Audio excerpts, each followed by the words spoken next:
What's up, y'all? It's your boy KP and my pal Heather Hertz here to give you another week of entertainment picks. We are closing out October, y'all. And what's crazy is my picks this week aren't really Halloween related.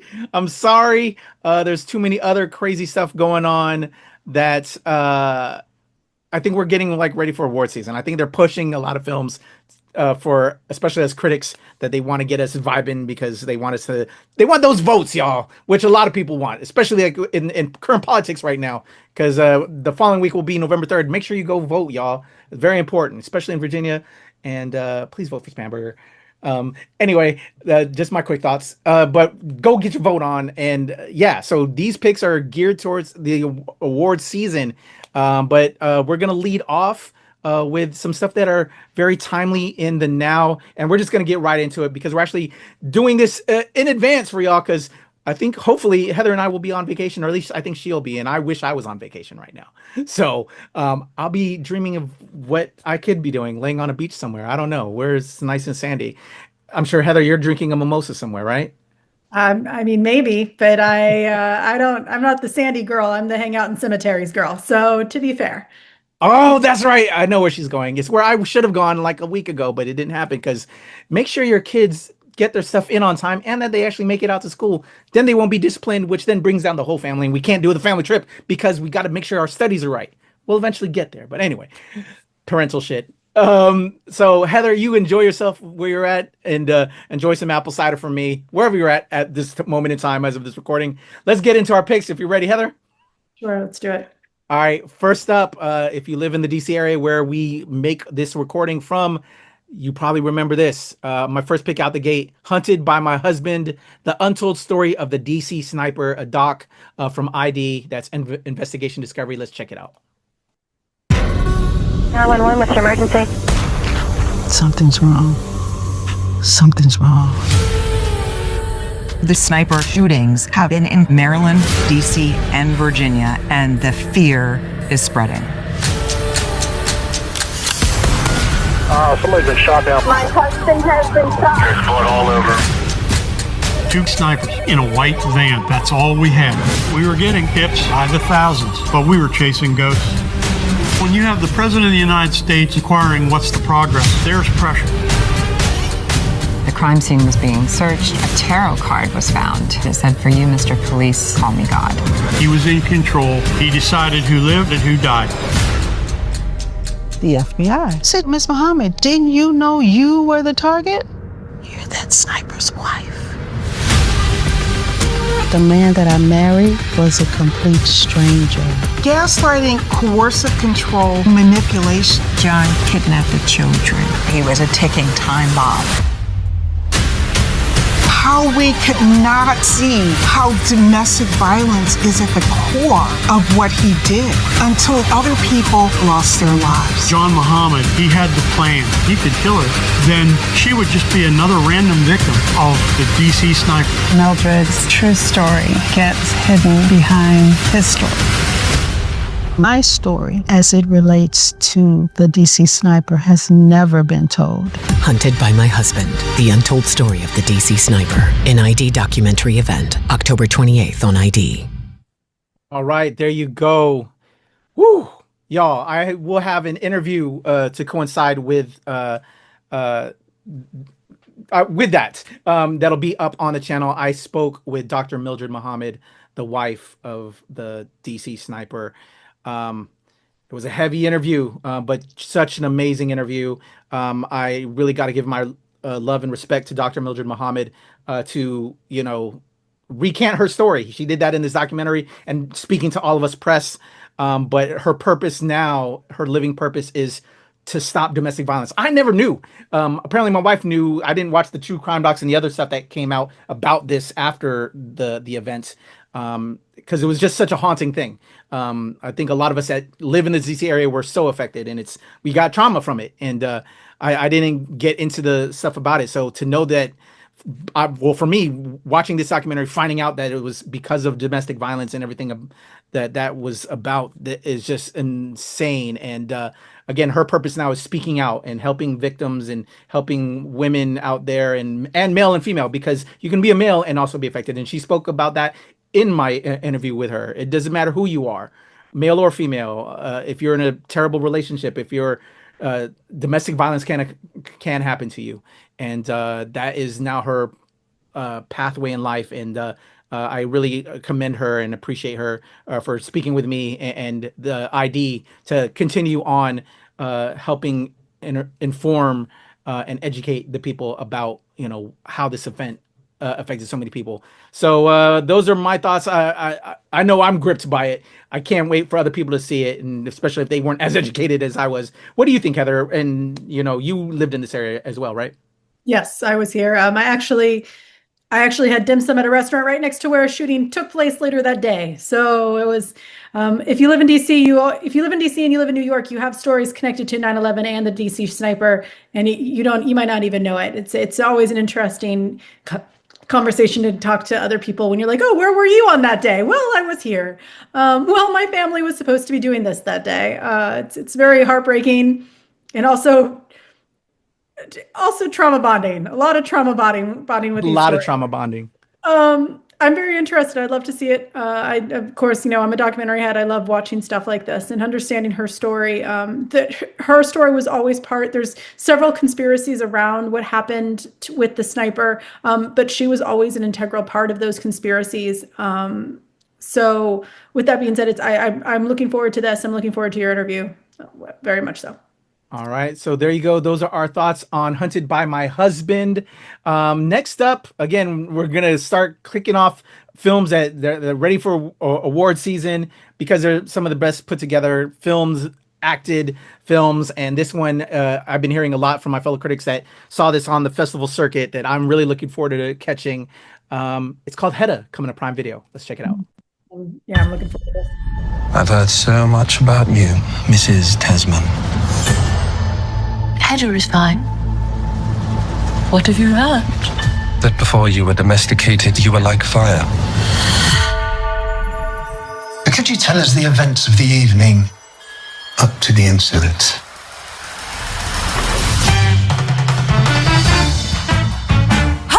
Hedda? Yes? This is what you wanted, isn't it? Money and the house. The party. Charming. I love your flower thing.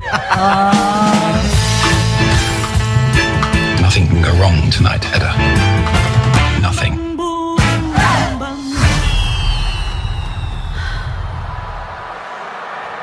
Eileen. Why did you come here? To make sure I didn't love you.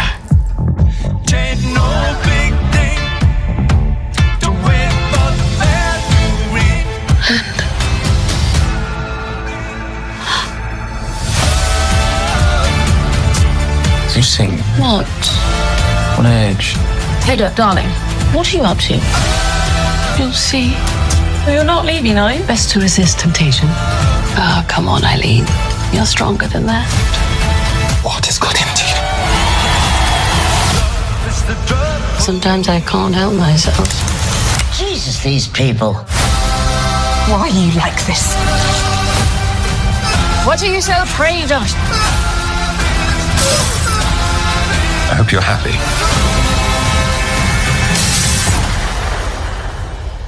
Don't I look happy?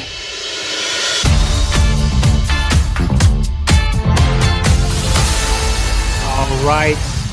Hedda, coming to Prime Video. I think we did a react to this, didn't we, Heather? We did do a react to this. So what do you think of Hedda coming to Prime Video? I think a lot of people are going to learn something new about somebody. I think Tessa Thompson's going to have is going to be really, really praised for this role. Even if the movie's bad, I have a feeling she's going to get some good praise for it. It looks like a lot of fun, and it looks like a great conversation on sexuality and how sexuality has been abused and how it's misunderstood in so many ways, in a really entertaining and Gilded Age kind of way. Yeah. I've been hearing a lot of buzz on her performance from those that I know that have seen it. I'm definitely hearing that she's going to get some nods. So yeah, shout out to Tessa Thompson, man. She's always been amazing, but also an LGBTQI icon, right? Like with all of her other previous work as well. And like, as to your points, that I think this will be great for the community. So looking forward to hearing what everybody's going to say about that. Next up, Yorgos Lanthimos, I'm probably brutalizing his name. He's worked with two of his stars in other projects. They're probably his muses. I'm talking about Emily Stone and Jesse Plemons. He's done a lot of work with them too, and now he's back with them in Bugonia. Let's check out the trailer for Bugonia. You spoke to him, didn't you? Yorgos, I'm not sure. I believe every company should strive to form a diverse table. They all run together. To empower people of different skills and every time, what is it? Skills and identities. To foster a new generation of, okay, let's go again. They want you to think it's you, that it's you who made this world. But it's always been them.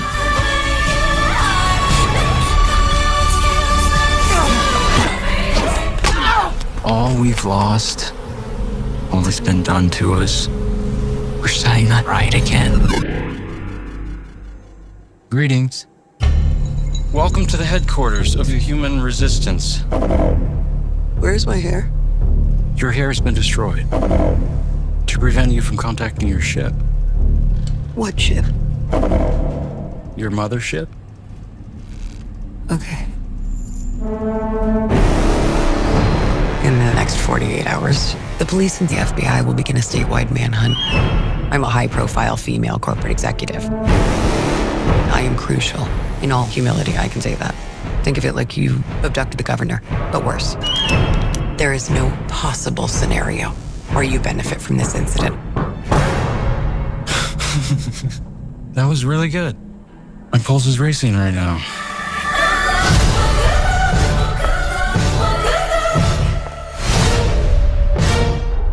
I've done a ton of research on this.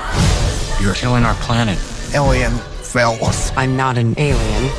You're lying to me. What's the difference? You know this is crazy. You know this is wrong. I know who you are. I know what you are. I know you too, Teddy. It's fine. It's cool.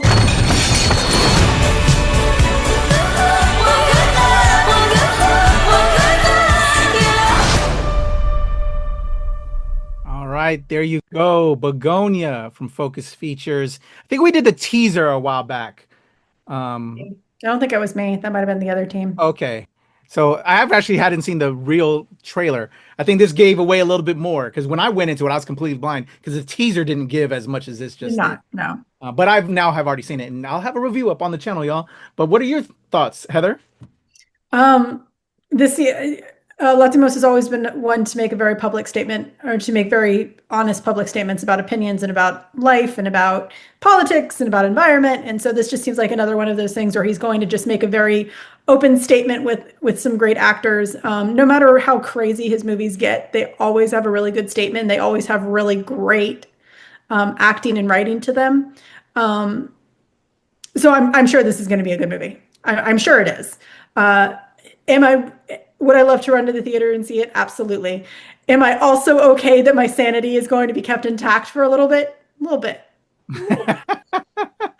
All those points, again, I'll have a review up on the channel. I have seen the film. It's crazy. But everything that Heather just said, underline that, bold, emboss that. That is what this cat does. Brilliantly shot, acted, performed, written. It's a slow burn of a story, but the payoff is insane. Yeah, and just everything about it was done amazing. So Bugonia hitting theaters this week. And crazy enough, eking it out as my top pick is a film from Lionsgate. We get a lot of cool Lionsgate stuff, and they're like real wild indie stuff. But this one, I am looking forward to the water cooler conversation that this film is going to create. Heather will have an interview up with the co-writer. I'll have my interview up with the director up as well by the time this drops. I'm talking about Anniversary with an amazing ensemble cast as well. Let's check out the trailer for Anniversary. Mrs. Taylor, it's lovely to meet you. I almost forgot. Happy anniversary. Cheers to 25 years. We're so grateful to have our kids here with us. My greatest happiness in life is being your wife. Josh brought the new girlfriend. She doesn't blink. Guys, this is Liz. It's lovely to meet you, Mr. and Mrs. Taylor. Very nice to meet you, Liz. I wasn't sure if you'd remember me. I didn't at first, but I remember you now. Our son's new girlfriend, a former student. She's radical in her ideology. Honey, people change. No, Paul, they don't. I don't think it's a coincidence that she's attached herself to Josh. Come on, we don't bite. Sure you do. It's all coming back. The skillful way she evades questions. Can you pretend to be happy for me? You couldn't bend her your way. Drives you insane. What did you even know about this girl? Wow. It's growing a new host to attach itself to. That's how it blossoms and infects the entire ecosystem. You know, I used to be afraid of you. But I don't think I am anymore. Don't let them win. Your sister went missing. It's not a coincidence. Where the world is now, it's dangerous. Josh. Yeah. Look around us. She's messing with her head. We don't always know what our children are capable of. Regardless of what you think of me, I don't want to be the reason things change in this family. I think you know what's coming.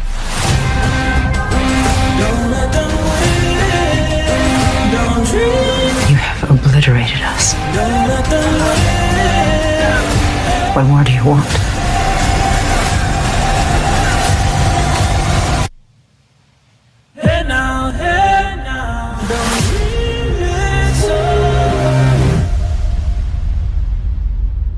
All right, there you go. Jan Camosa director interview will be up on the channel by the time you see this episode, as well as with Heather. We'll be speaking with co-writer Lori Rosine Gambino. This is 1984, but in 2025, Heather. Powerful film. I don't think you've seen it yet, but scary again, but really well acted, well shot. Yeah, I was inspired creatively of what Jan wanted to do, how he came up with the concept, and then started working with Lori to then give us this final film. Just really well done. I was very surprised. You know, we've watched a lot of stuff, and this is a little bit more lower indie, but not really lower indie because it is Lionsgate, but just really well done. I was surprised. Anniversary, what do you think? I have not watched it yet. I do have it in my queue because I do have those interviews as of this recording in a couple of days. And I'm very interested. And I also think this is an important statement on people. We've said it here before. Get rid of the toxic people in your life. Separate yourself, move on. They don't want to listen. And honestly, you don't want to listen. They don't want to listen to you, and you don't want to listen to them. But there's also an argument to keep people like that in your life so that you can try and maneuver them into a reasonable place again. And you can say that on any side of the field. Maggot can say that about liberals. Liberals can say that about MAGA. Like anyone can say that. There's a point to keep family close so that you can understand what they're going through, what their opinions are, and you can prepare yourself and even try and support them to bring them back over. But there's also just the argument that take toxicity out of your life. It's dangerous to your health. And I feel like this movie is going to be an important play on that. And that's kind of how I'm reading it. Yeah, it's wild. It's family, it's politics. In this current political climate, it's very interesting. So yeah, there you go. Those are my picks for this week. Hunted by My Husband, Hedda, Bugonia, Anniversary. Where are we at, Heather? Doom as we close out the spooky month. I wish it was closing out spooky month, but y'all, there's actually not that much horror out right now. I know. There's really not. Felt bad about it. Which, well, no, it's actually kind of on purpose. June and February are known as horror months, just because you get in preparation and you can rewatch and stream by then. But with that being said, this week, I'm kind of like last week, about 3/4 up. I want to see Bugonia. I really, really do. But at the same time, being cognizant of access and ability, I'm okay waiting till stream. I know that it's going to be a good movie whether I watch it in a theater. And one of the things about his films is that they're not audience centered. Like, you don't have to be, you're not waiting for the screams from horror. You're not waiting for the laughs. You're just enjoying a movie. Anniversary, I can't wait to watch, but I'm happy that I got it in stream. Honestly, Lionsgate can be like this, no matter where you go. And so I'm at 3/4 this week. All right. I forgot to point out, and I want to set you up, Heather, because you conducted the interviews for it. Dropping also this week that I didn't include with my picks is something Halloween-y. Stitchhead. Can you talk about that real quick in the interviews that are already up on the channel right now, y'all? Go check out the interviews. Sure. I got to talk to Asa Butterfield, who plays Stitchhead, the main character in a kind of a Hotel Transylvania kind of style film about monsters and humans and how and who is a true monster. I got to speak to the director, and of course I got to speak to Asa about this. It's a cute movie. For those of you who have kids who want to be spooky but might not be of age to go see a good spooky film, Stitchhead is a sweet story about what love truly is, what family truly is, and also has a whole bunch of really cool monsters in it. So it's a Frankenstein-esque kind of story. Definitely check it out. It arrives on October 31st, just in time for Halloween. All right, there you go. Those are our thoughts. Those are our picks. If we missed something, let us know in the comments. If you agree, disagree, let's talk about it in the comments below. That is the amazing Heather Hurt, who's probably enjoying nice apple cider in all black with some witches hopefully around her in where she's at. That's the homie. I'm KAYFABEYBABY. Nerds rule the world.